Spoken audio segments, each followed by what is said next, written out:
Welcome to Blade HQ, everybody. Today is a special day because we are going to show you how to find the perfect handle material for your next knife. Let's talk knives.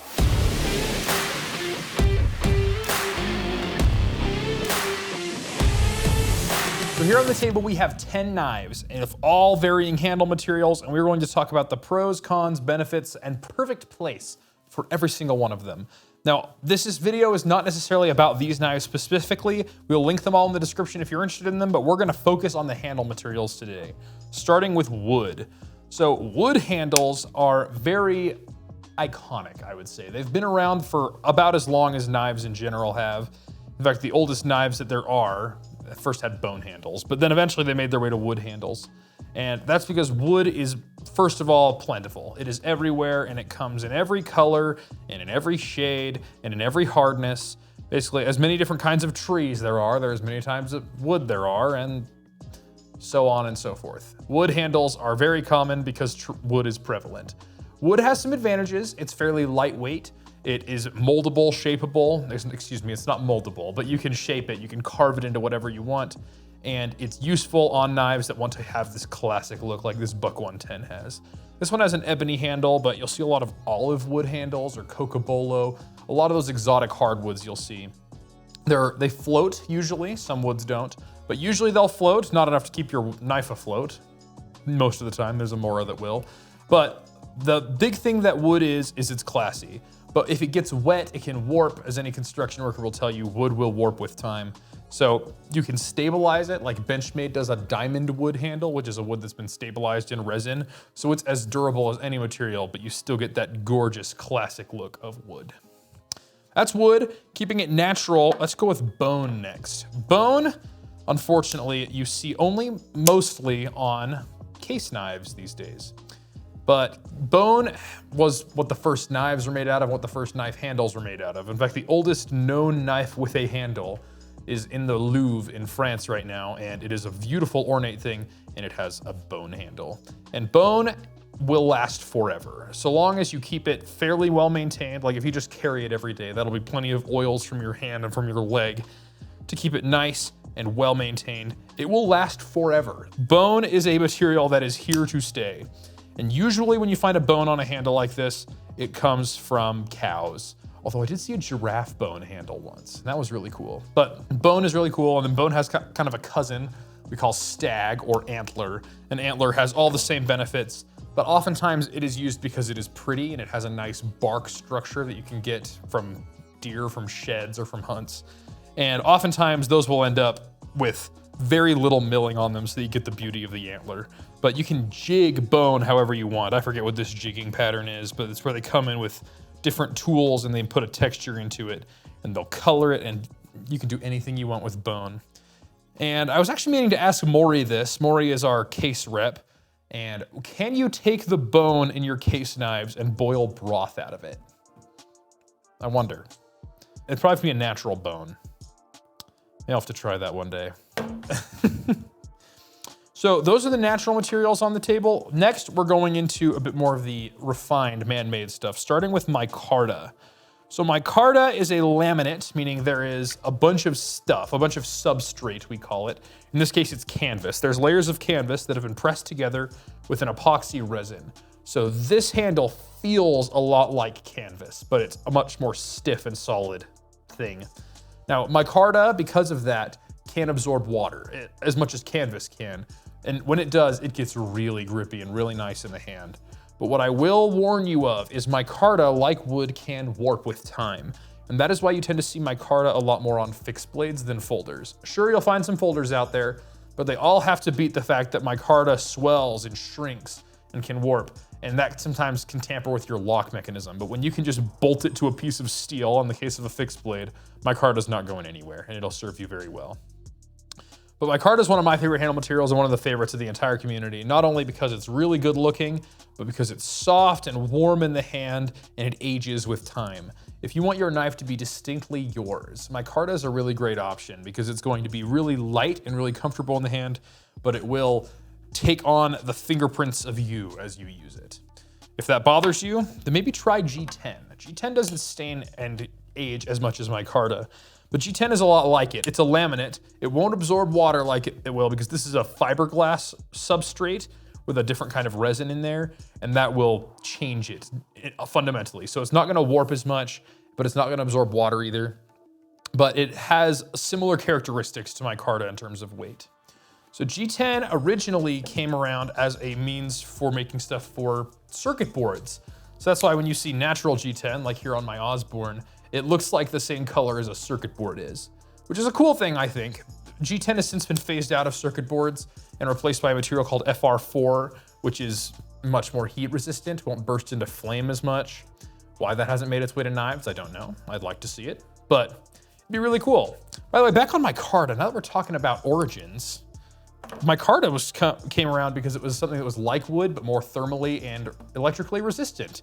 And it was used in a lot of like phone boxes and other weird stuff around the world wars. And because of that, Westinghouse, the company that made Micarta, has a bunch of antique Micartas you can find. It's a really weird thing. These materials, in fact, now that I think about it, I'm pretty sure every single material on this table was originally made for something else, but then adapted into knives, because knives are a great place for things. Next up is carbon fiber, and you might remember carbon fiber. It was made as a replacement for steel because it would give you very similar strength to steel at feather lightness. And the way it works is little strands of pure carbon are woven together and then impregnated in a resin, making the carbon fibers the substrate on this one, which gives you really nice lightweight and really good strength. So on a knife of this size, the strength of the carbon fiber isn't why you have it. You have the carbon fiber because it is absolutely beautiful. These twill weaves look great, and I personally love the marbled carbon fiber, where they take the shreds and instead of weaving them together like this, they kind of just pack them in and let them twist around each other, and it makes a really good looking carbon fiber. But you can find it here on this Bugout, and it's light, it's very premium. You're gonna end up spending a bit of a pretty penny on these ones, but they're nice.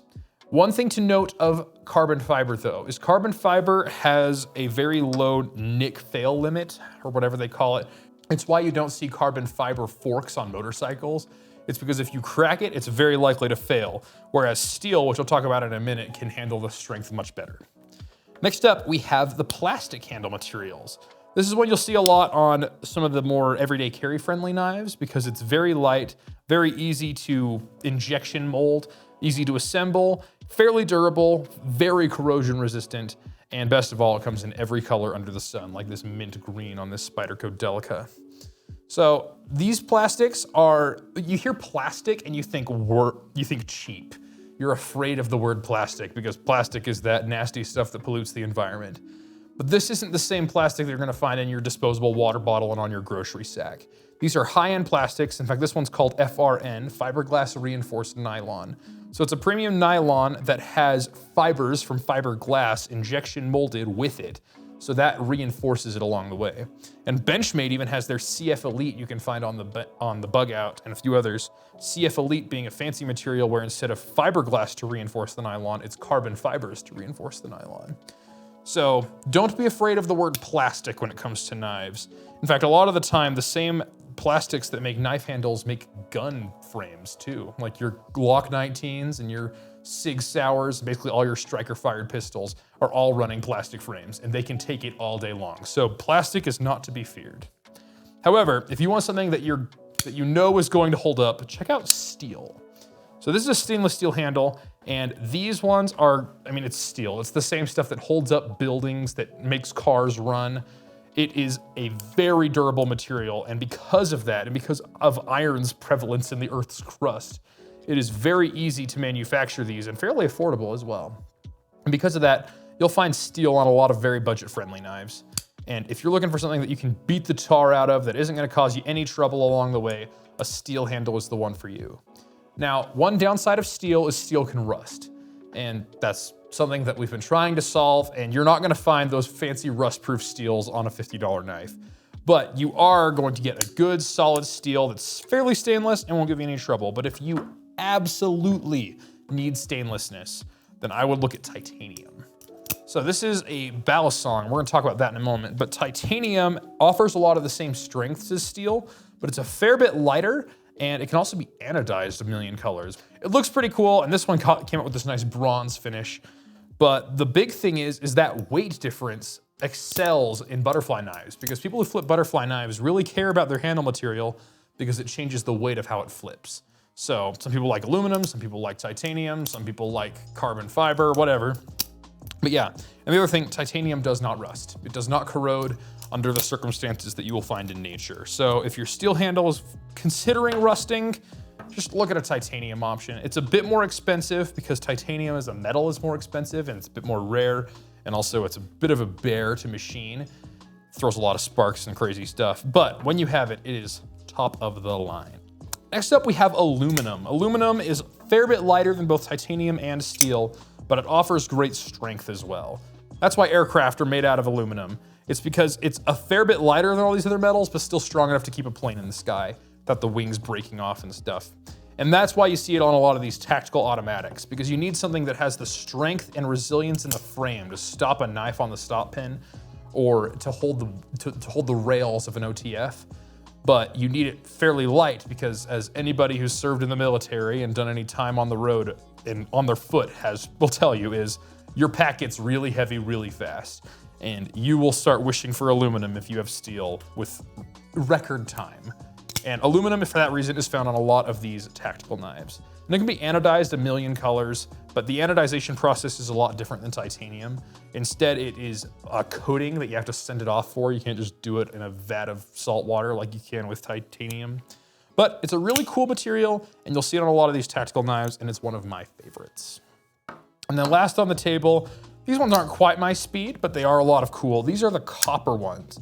So if you want a material that ages with you, copper and brass are a really good one, because just like a penny, they will patina with time. And if you're not careful, they might oxidize.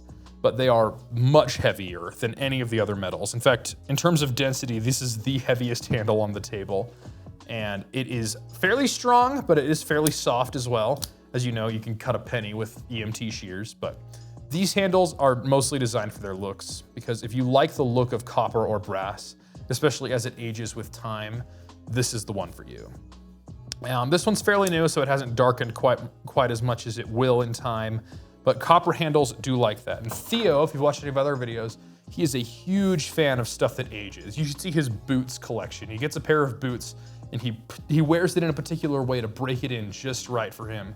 There's a lot of waxed canvas jackets. If that sort of stuff applies to you, copper and brass might be the perfect handle material. Anyway, that is 10 handle materials. Those are the 10 most common ones we see. My personal favorite handle material is G10.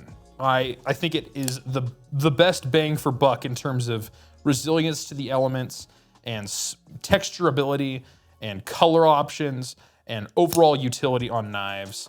But that's just me. Let me know what your favorite handle material is and why. Because that's my favorite thing about knives. It's a choose your own adventure hobby. Whatever you are after in a handle or in a knife in general, you can find it. And somebody has the perfect handle material and the perfect color and the perfect shape for you. You just have to take the time to find it. Anyway, hope you've enjoyed this. If you enjoy knife content or are looking to learn more, subscribe, and we'll see y'all in the next one.